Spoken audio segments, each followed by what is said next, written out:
Hello, welcome to episode 25 of the Intern's Oddities. Today, we're going to be talking about Captain Morgan, a, a famous pirate of sorts. Now, I've been on a bit of a sea shanty kick for the last few months. Yes, I said few months, for a while now. And so, I was listening to a song called Captain Morgan one day by a group called the Jolly Rogers. And uh, I was talking about it, and one of my friends actually told me Captain Morgan. Hold on, let me fix this camera. Sorry about that. There, is that better? There.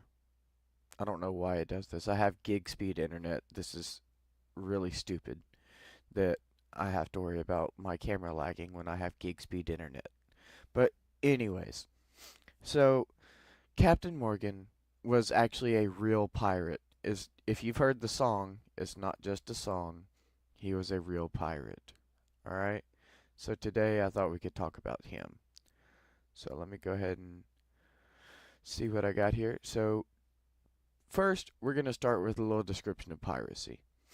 So first off, piracy, according to Wiki, is an act of robbery or criminal violence by ship or boat-borne attackers upon another ship or a coastal area, typically with the goal of stealing cargo and other valuable goods.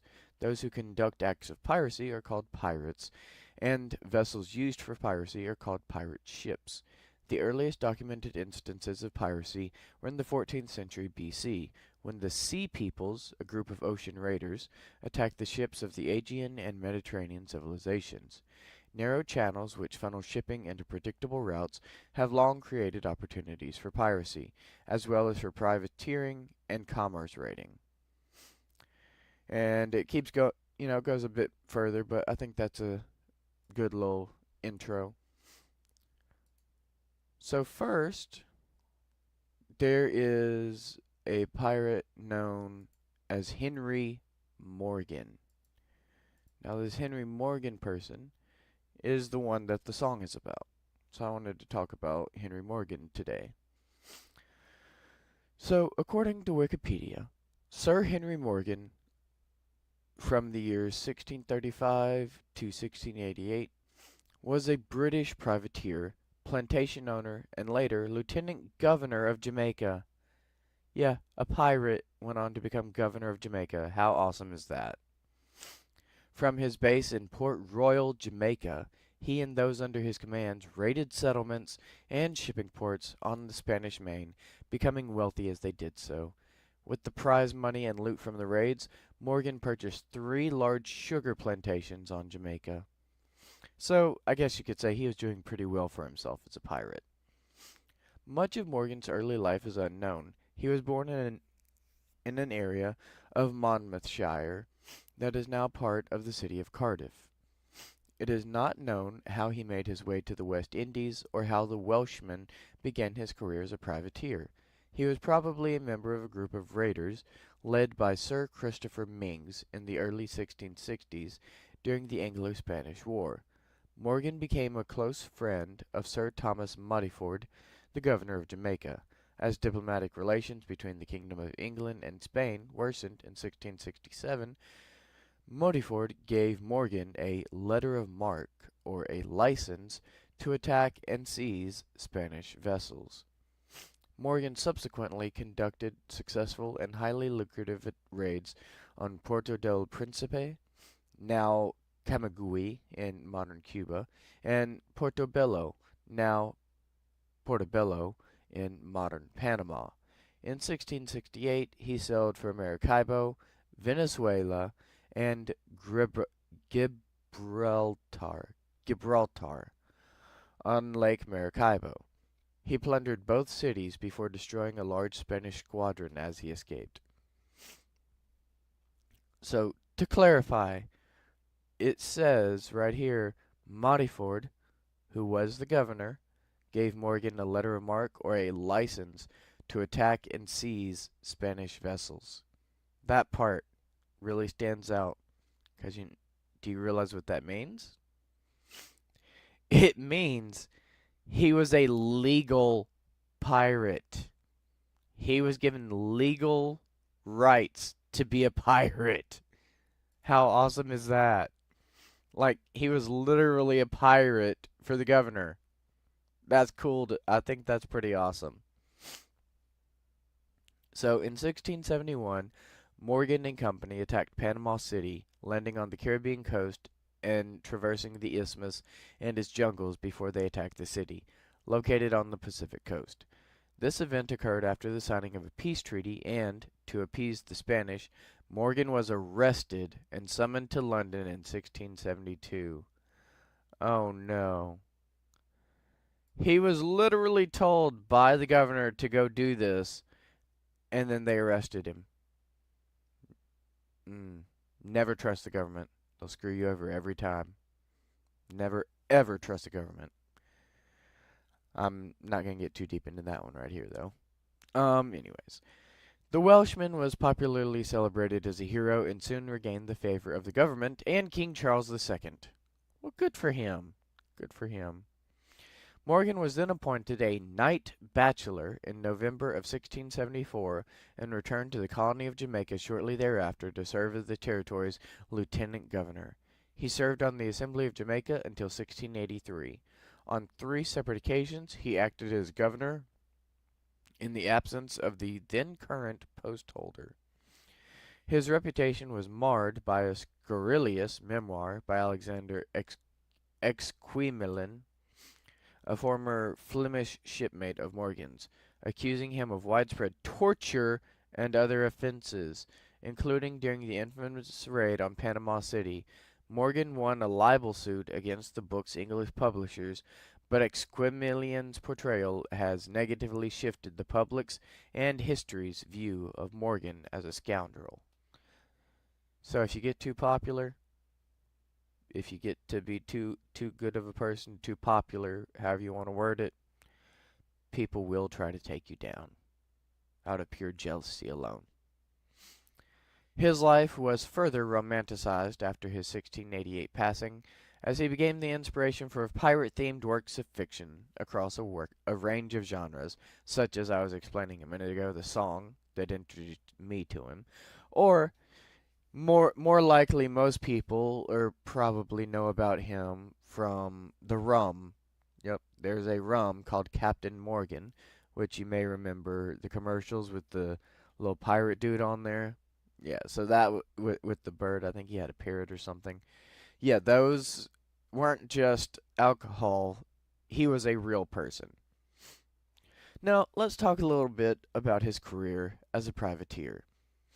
It is probable that in the early 1660s, Morgan was active with a group of privateers led by Sir Christopher Mings, attacking Spanish cities and settlements in the Caribbean and Central America when England was at war with Spain. It is likely that in 1663, Morgan captained one of the ships in Ming's fleet and took part of the attack on Santiago de Cuba and the sack of Campeche on the Yucatan Peninsula. And Santiago is another popular sea shanty. Sir Thomas Muddyford has been appointed as the governor of Jamaica in February 1664 with instructions to limit the activities of the privateers. He made a proclamation against their activities on the 11th of June 1664, but economic practicalities led to reversing the policy by the end of the month. About 1,500 privateers used Jamaica as a base for their activity and brought much revenue to the island. So basically, to explain that a little better in my own words, I think what they're trying to say here is initially he basically said, these are a bunch of criminals, we can't have them here, they gots to go. And then he realized how much money the country was losing, and he's like, well, on second thought, money's a little more important, you know. As the planting community of 5,000 was still new and developing, the revenue from the privateers was needed to avoid economic collapse.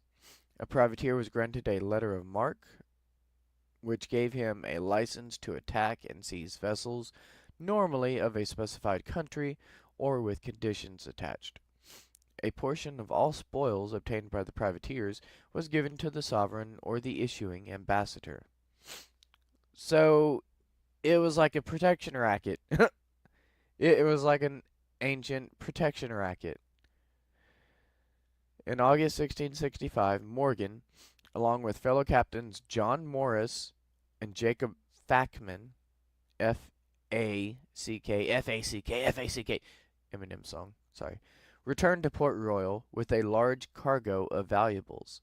Modiford was impressed enough with the spoils to report back to the government that Central America was the prosperous place for an attack on the Spanish Indies. Not most prosperous, but prosperous. That's how they worded it. Morgan's activities over the following 2 years are not documented, but in early 1666 he was married in Port Royal to his cousin, Mary Morgan, the daughter of Edward, the island's deputy governor. The marriage gave Henry access to the upper levels of Jamaican society. The couple had no children. Well, at least they didn't have any children, but still, dude, dude married his cousin for power. Gross. Hostilities between the English and Dutch in 1664 led to a change in government policy. Colonial governors were now authorized to issue letters of marque against the Dutch. Many of the privateers, including Morgan, did not take up the letters. Although an expedition to conquer the Dutch island of St. Eustatius led to the death of Morgan's father-in-law, who was leading a 600-man force. Sources differ about Morgan's activities in 1666. H.R. Allen, in his biography of Morgan, considers the privateer was the second in command to Captain Edward Mansvelt. Mansvelt had been issued a letter of marque for the invasion of Curaçao. Although he did not attack Willemstad, the main city, either after he decided that it was too well defended or that there was insufficient plunder. Alternatively, John Rogozinski and Stefan Talty, in their histories of Morgan and piracy, record that during the year Morgan oversaw the Port Royal militia and the defense of Jamaica. Fort Charles at Port Royal was partly constructed under his leadership. It was around this time that Morgan purchased his first plantation on Jamaica. And I thought that was some pretty cool stuff about Captain Morgan. So, that's just a brief little summary of who Captain Morgan was and some details about his life. And I thought that was pretty cool because I've been listening to, like I said, I've been listening to a song about him for a while. And, they got the alcoholic drink based on Captain Morgan. I think it's a rum, if I'm not mistaken. And I always thought it was cool, so I thought I'd do a little story about it. Thanks for coming to hang out. I'll see you next time on the Intern's Oddities.